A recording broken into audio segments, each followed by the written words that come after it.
What a beautiful sight that is, huh? One of each caliber of the main ones that we think about when we hold a pistol in our hands, ranging from a 22 up to a 500 Magnum. What I'm going to do is show you each one on the table, and the whole concept of this video is to get your input as to why you like each caliber and which one suits you the best. And then I'll give you my input as I touch each gun, and my wife takes the camera, and I tell you what I think the philosophy for each caliber is. Really cool stuff here. Let's just start from the right. It's not about the guns so much. I just grabbed one of each caliber. It's more about the calibers, okay? So what I have here on the table, I think there's about 12, 13, 14 guns. What I have here on the right is a SIG Mosquito 22. We'll talk about that. And then we have the beautiful SIG P238 380. Then moving up, doubling up the size of the cartridge to a Glock 19. And then we have the CAR PM40. This is an amazing gun. I carry this pretty regularly. I want to talk about CAR a lot more in the future, but this is about calibers. The 40 caliber CAR PM40. Let's move on to the next highest caliber, the 45 ACP. Now what I did was throw in here a Taurus Judge, because we can't let the Judge out, or the 410 shotgun shell out, and I threw in this incredible 5.7 incredible gun. We'll talk about that. Then we have the 357 Magnum, one of my first guns ever in my life. 686. No dash after this 686. This is like one of the very first production ones ever made. This gun and this gun, the 10 millimeter, slightly more powerful, were my first two guns I bought in the same week, way back in the mid 1980s, one of those years. Delta Elite 10 millimeter. Then we have a 44 Magnum. Okay, then the table's not big enough. In the back, let's see, we'll go from smallest to largest, even though that's not too small. The Ruger the Super Red Hawk Alaskan 454 Cachol. This is a blast. I'm going to start shooting 45 long Colts out of it. The bang is a little much with the 454. And then, of course, this is kind of, people say, a novelty gun, but I have a shoulder holster for this 50 AE Desert Eagle, and I'll tell you right now, this gun's awesome. I know it's a lot of money, and all this stuff's a lot of money. This is not about money. This is about calibers. This is a real quality caliber, the 50 AE. And I'm really happy I have it. I have a shoulder holster for it. I'll be doing a really cool holster video. I hope will knock your socks off. I've been preparing for it for about a month now, so stay tuned. Summer's coming, heat's coming. We'll get into that another time. And then, of course, the 500 Magnum. Snubby. You've seen me shoot this at the range, and I'll talk about this in a moment as to the purposes of each one of these guns. And then we have here my beautiful wife, Tammy. She's going to take the camera, and I tell you, it takes two to really to make all this stuff happen. I want to just say right now, thank you, Tammy, for everything you do. That is a recent photo. It's about 6 years old, and I'll show you more photos in the future. She's not going to get behind camera, so don't ask, because we want to keep everything clean here. This is a gun channel, not a girl channel. And here we go. Welcome to weaponseducation.com. Let's talk about different gun calibers.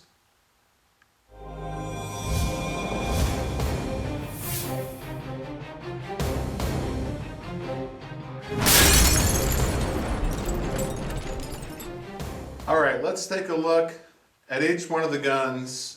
We're going to start with a 22, and we'll talk about the purpose, in my opinion, for each one. And I would really like you to throw in your comments and say, why would you purchase a 22, a 40, a 357, whatever it might be. I think this is a cool concept. Please, Tammy, zoom down here. This is a Sig Mosquito 22. I recently did a video on it. I have no issues with it. It runs perfect. And I think the main purpose for this gun is for practicing at the range and low-cost ammo. But I also want to say, and this is important, this is a deadly gun. To take a look up for a second, because a lot of people, including the mob, use the 22 for an assassination gun. Let's face it, guns are designed to kill people. So don't underestimate the 22. People call it a plinker. That kind of bothers me. It's not a plinker. It's a gun that is great for practice, but it can also definitely take out the bad guy.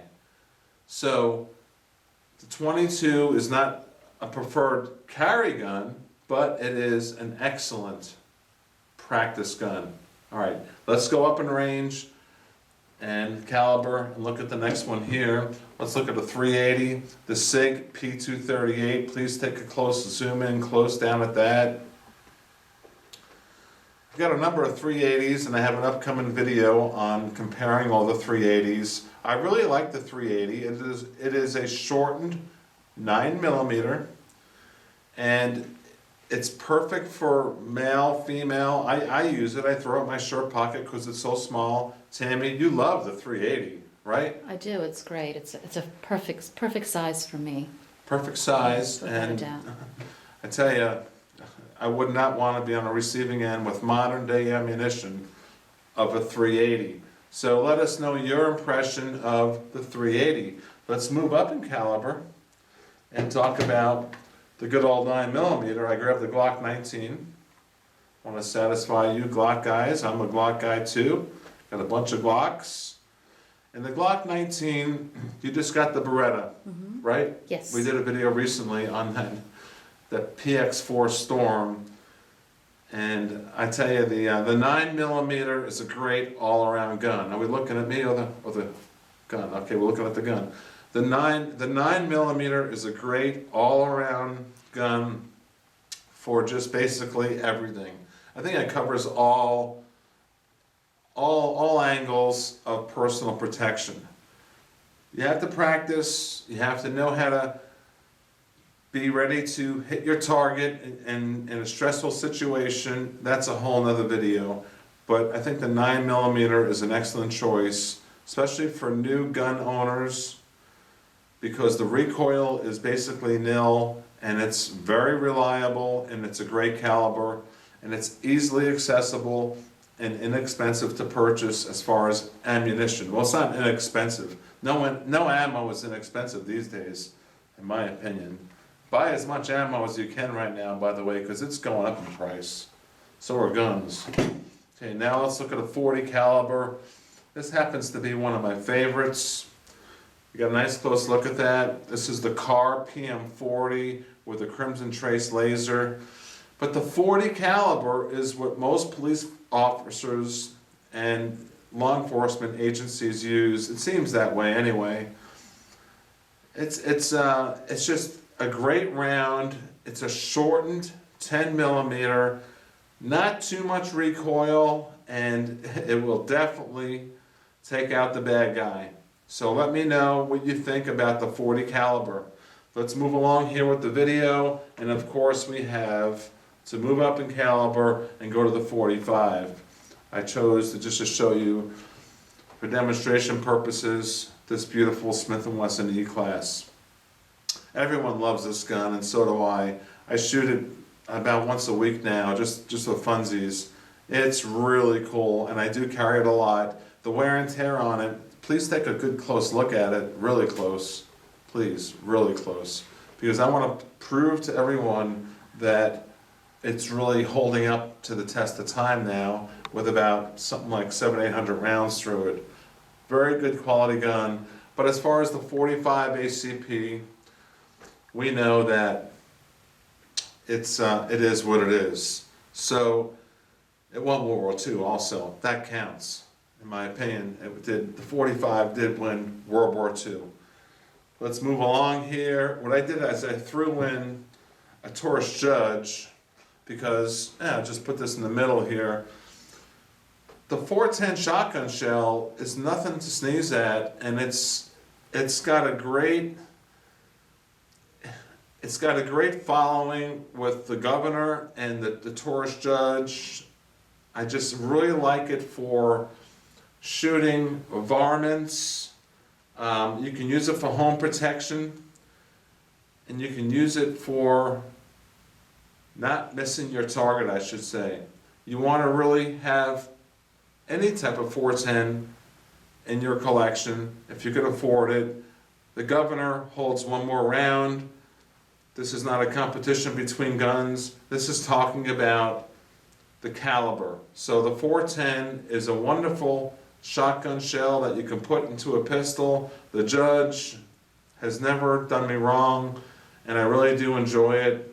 Let's go on to the next gun. Now I threw in the 5.7 here in the middle. A lot of people say the ammo on the 5.7 is just like hard to get. It's not hard to get. You just go online and buy it. And I'm sorry, it's expensive, and ammo is just expensive these days. Everything is very expensive. The gun is expensive, but you got a gun here that holds 30 rounds, and this gun comes with 3 magazines. Plus I purchased 3 20-round magazines, plus I purchased this at a gun show, a 30-round magazine, and I have a shoulder holster. I really do like this. I'll talk about the ballistics of the 5.7. The rounds are not that hard to obtain. You just gotta go online and buy them. And it's as simple as that. So what do you think about the 5.7? I know we need to speak more about ballistics on the 5.7. And I know that law enforcement can get higher loads and heavier, more firepower than what we can get as civilians. But I tell you what, this is no slouch. And unfortunately, this is the same exact gun that the Fort Hood shooter used, and he used ammo that is civilian ammo. That was a sad story. Okay, now the 357 Magnum, one of the first guns I ever purchased. Boy, oh boy, I have a number of 357s. I must say, this plays an important role in personal protection because of the velocity of the round, the knockdown power, and I love what Smith & Wesson did with the 686 series. This one is, as I mentioned earlier, is a 686 with no number after it. So it is probably the first edition of the 686 back in the early or mid 1980s. I forget the exact year. My first couple of guns, everyone always asks, were 3 guns. Was the Colt Delta Elite 10mm, this gun, the 686, and a Winchester pistol grip shotgun 12 gauge with proof steel. Those 3 guns got me going. And then I got into HKs, and then the addiction started. And we'll do another video on addiction of guns, that is. It's a pretty cool addiction, but it's hard to beat. It's hard to stop. Now, moving up in power, the 10mm. Oh, you know what's my favorite round? People say it's hard to get ammunition for the 10mm. This gun has so much knockdown power, and if you look at videos of what the 10mm can do, you really need to look at it and really focus in on it and make it possibly a choice for you in the future. I did a video on the 10mm in the past, multiple videos as a matter of fact, stating that there's only a few manufacturers that make it, primarily Glock, the 29 and the 20 and the Colts, and now I have the new Kimber Eclipse Custom 2. So, and I have the revolver also from Smith & Wesson, and I just purchased 1,000 rounds from Georgia Arms. So if you want 10mm ammunition, you look at Georgia Arms website and it says back order, not in stock. You pick up the phone, you call them and say, here's my credit card, I want it in 2 weeks. And they'll say, okay, we'll personally make it for you. That's pretty cool customer service for Georgia Arms. Now, I will tell you my favorite rounds here at the moment, in a moment. Now here is the 44 Magnum. Oh, come on, make my day. I shot this on a video recently, about a month ago, and it reminded me of how powerful a gun can even possibly be. The 44 Magnum blows away even the 10mm as far as power. My gosh, this 44 Magnum from the Performance Center has to be one of my favorite guns in my collection. Let me turn around. I'm sorry to turn my back on you, but I want to show you this. Okay, the 454 Casull. We're moving up in caliber. This is getting into the novelty stuff. A little bit much. Give me your input on what you think of the 454. It's fun to go to the range and blast a couple of rounds off at the end of the day, get your adrenaline going, and if you're out there really on the streams of Alaska and things like that, this is a great gun to have. Great caliber to have, I should say. Moving up here, we look at the Desert Eagle. I know this is extremely expensive, about $2,000, something like that.